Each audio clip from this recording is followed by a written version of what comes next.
बिस्मिल्लाहिर्रहमानिर्रहीम। अस्सलामुअलैकुम मेरे प्यारे दोस्तों। फूड चैनल पर हम आपको अपनी दुआओं के साथ खुशामदीद कहते हैं। मेरे प्यारे साथियों, आज हम आपको तरबूज के मुतालिक कुछ बताएंगे।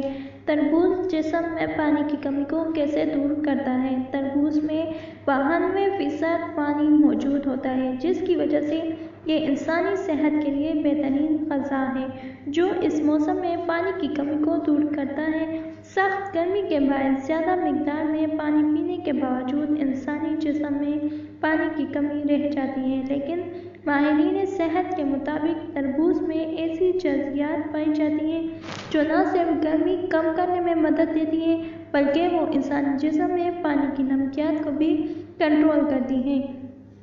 इसी तरह तरबूज के एक कप में 46% कैलोरीज समेत विटामिन सी और विटामिन ए भी भारी मिकदार में पाया जाता है। माहिरीन सेहत के मुताबिक तरबूज में ऐसी जज़ियात पाई जाती हैं जो न सिर्फ गर्मी कम करने में मदद देती हैं, बल्कि वो इंसानी सेहत के लिए भी इंसानी जिस्म में पानी की नमकियात को भी कंट्रोल करती हैं। तो प्यारे साथियों, इस मौसम में तरबूज को इस्तेमाल कीजिए और हमें भी अपनी दुआ में याद रखें। हमारे चैनल को सब्सक्राइब करना ना भूलें और बेल आइकन को ज़रूर प्रेस करें ताकि आने वाली वीडियो सबसे पहले आप तक पहुँचे। शुक्रिया।